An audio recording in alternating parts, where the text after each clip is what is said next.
you're adopted! Vinny? What are you doing? I'm making fan fiction.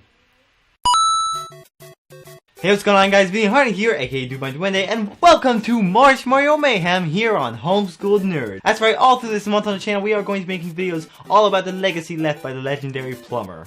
Actually, I just felt like playing some Mario. So anyway, we've got a lot of quality Mario content this year, so we better get started. Today, we're covering Mario's Time Machine. Because, you know, why not?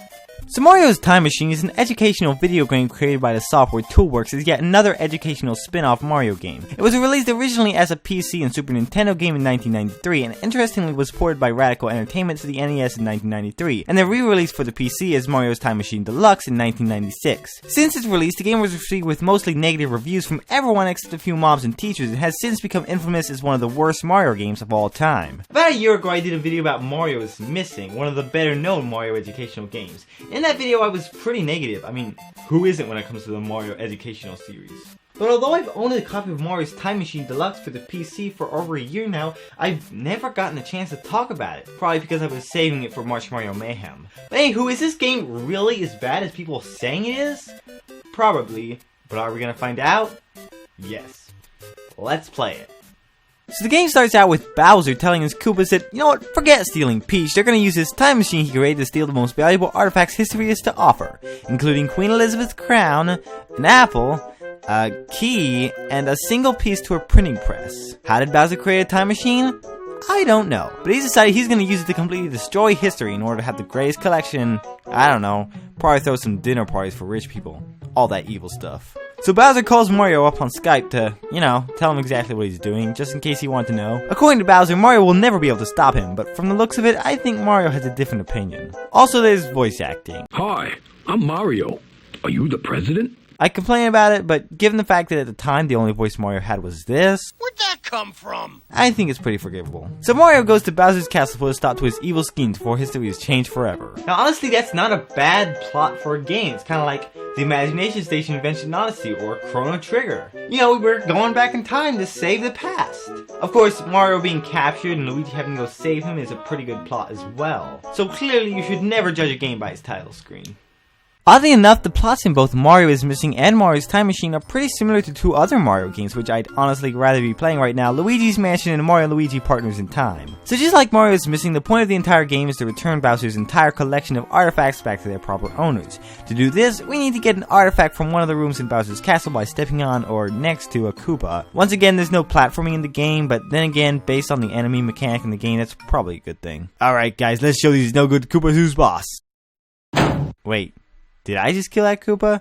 It looked more like he spontaneously combusted after I jumped over him. What exactly is the point of the enemies in this game anyway? There's a single Koopa in every room and location you go to, but they don't really do anything. They don't even hurt you if you run into them. It makes me feel kind of bad for killing them. So anyway, I first off picked up a chisel from Florence 1503 AD. Let's just put that on the time machine and let's go. Next we'll get the only actual somewhat fun gameplay part of the entire game, this surfing sequence. If there's one good thing I could say about this game, it'd be the music. This is the kind of soundtrack that you remember for years to come. Yay! I'm so excited! I came into this palace and I wasn't invited. I met Genghis Khan and the president too. I'm having so much fun learning history too. Hey! Check it out! I don't even know what you're talking about. Jumping on blocks, well, that's just dumb. Surfing through time now, that's what's fun. Speaking of music, it's way too loud right now. I unfortunately had to turn it all the way off because my computer apparently doesn't support changes to the volume. Plus, having the music on causes the surfing segments to go way too fast. Apparently, my computer's not powerful enough to run a software from 1996. Also, if you play this game, be prepared. This surfing segment will soon become your biggest enemy. Not that it's hard, of course. It's actually pretty easy, even on the hardest difficulty, and gives a nice little change in the pace for the game. But having to do it every single time you go somewhere, especially if you're trying to get through the entire game in order to get footage for it like I was, can make you lose your sanity. Basically, the whole point of this segment is to collect mushrooms while avoiding landmines, sharks, and rafts for some reason. Meh, they're probably fine. In the end, I ended up turning the difficulty down to easy, which only affects the surfing segment and how much history I had to learn at each location. I could get through on hard mode just to show you how good I am at video games, but honestly, I don't really care all that much. Anyway, after solving all these problems, I'm finally ready to play. This time I instead started out with a wood block from Gobi Desert in 1292 AD. Let's just put it on the time machine, get through here real quick, and... well, what happened here? I'm pretty sure that this isn't Gobi Desert, but I'm not sure what else it could be. Let's see, this button here looks like it could give us a helping hand. Uh-oh. You entered the wrong time or location into the time machine. Okay. Also, why is it that the arm in this help button looks like Luigi, and yet the voice is some girl with an accent? Here's a hint. Move Mario towards the bullet, and he will automatically jump over it.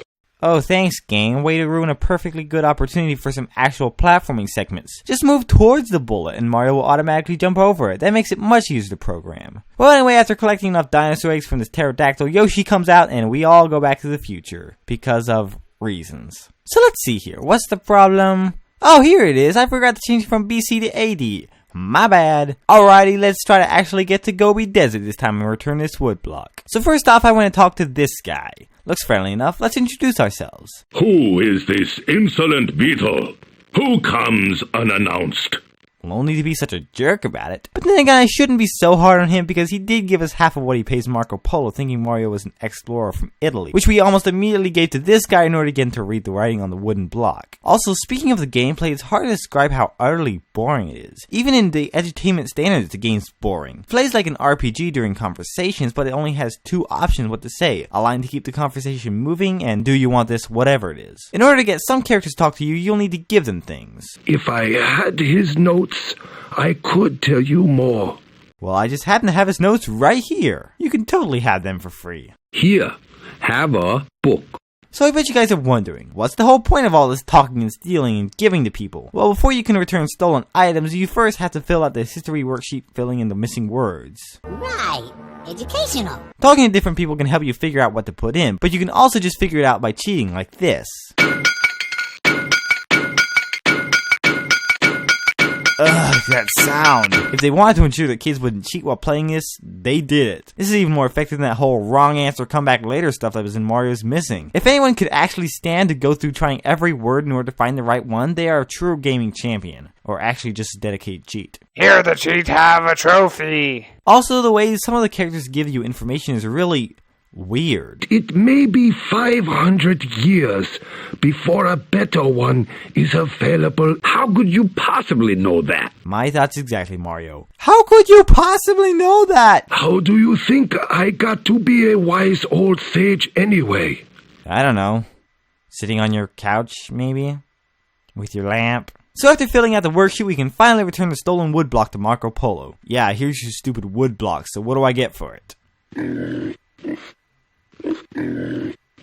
Oh, good. And really, that's about all there is to the game. Get an item. Go, get, go again, give again, rinse and repeat. In some of the levels, there's a little more variety. For instance, in some locations, you have multiple options of what to say, but most of the time, they don't make much sense, and even when they do, they don't really impact the direction of the conversation that much. Imagine if they made conversing with people actually matter to help you not only learn about history, but also solve puzzles so that you can return the item. Or better yet, revamp the whole story. Have it so that a little way through, you face off with Bowser when all of a sudden the real enemy comes out, which is using Bowser's time machine to destroy time itself, and you have to team up with Bowser to stop the end of time. I mean, come on, that'd be really cool. Speaking of enemies, check out these pictures of the Koopalings in this room of Bowser's castle. What do you think they do? Just guess. Just take a wild guess. Nothing.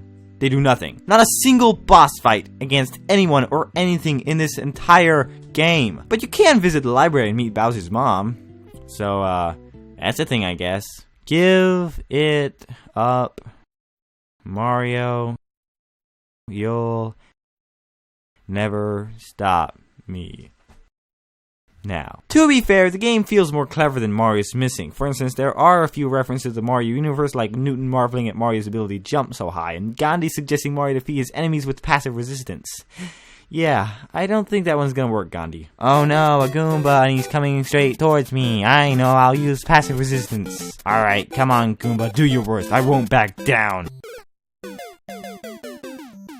Darn you, Gandhi. Fortunately for me, however, I remember a lot of history, so getting through the game was pretty easy. As you clear rooms, doors will open next to the time machine, giving you a sense of accomplishment. When you finally return all the artifacts, the last door opens and reveals Bowser hiding behind it. Although Bowser was certain that his evil scheme was flawless, he seems to have lost all his former confidence as he immediately drops the disc and turns tail and runs. Plugging the disc into Mario's toolbox reveals it from Novato, California, 1994 AD. That's right, the final stage lets you finally meet the creators of the game, which, given all the frustration I've had so far, yeah, I think I'm looking forward to this. I'm sorry, but I don't have time to chat just now. I've lost a very important floppy disk.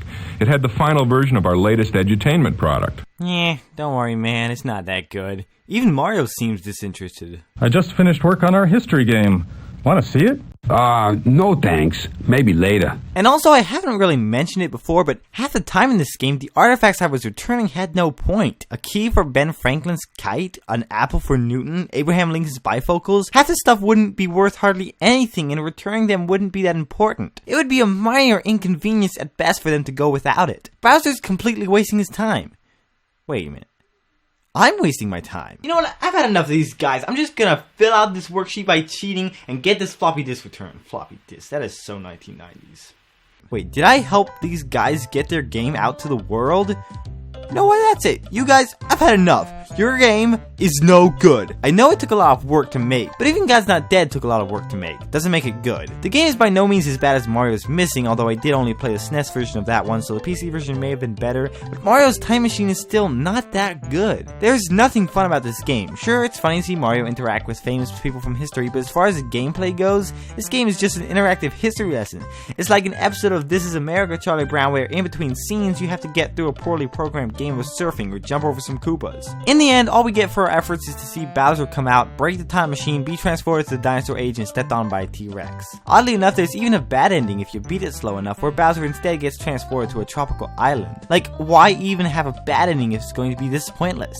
I mean, Super Mario Sunshine ended with Bowser and Bowser Jr. having a vacation, and nobody complained about that ending. And honestly, I don't even know how to get this ending. I mean, it took me 4 hours to beat this game, and I still got the good ending, so go figure. In the end, it's not a good game. There's some good parts to it, and had it been more immersive in its RPG elements, it probably would actually have been a good educational game. In the end, I think the next time I get a Mario itch, I'll cover something a little less Carmen Sandiego and something more Mario. But anyway, guys, I'll see you next week for some more March Mario Mayhem. Until then, take it easy.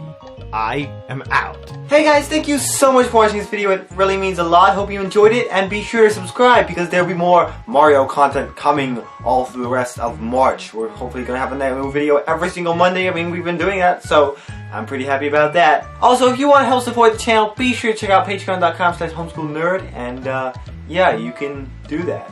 If you're in the mood for some more Mario videos, then be sure to check out the top 10 2D platformers video that I did, or you can check out the very old video I did on Mario is Missing. Actually, it's a year old, but it feels really old. It's dated pretty bad, so. Or if you'd like some more gaming content, you can check out my channel, Homeschooled Noob. This video I did playing some Super Mario All-Stars. I'm not very good, so you'll probably enjoy it. And now for your listening enjoyment, here's me trying to say one sentence from this review. Just check it out, it's pretty bad. Plugging the floppy disk into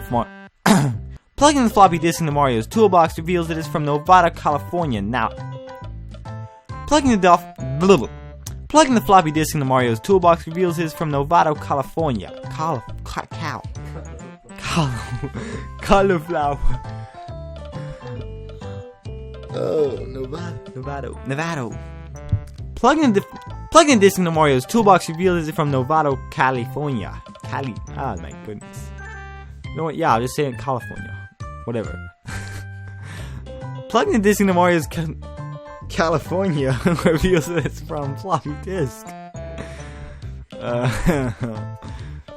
Plugging the disc into Mario's toolbox reveals it is from Novato,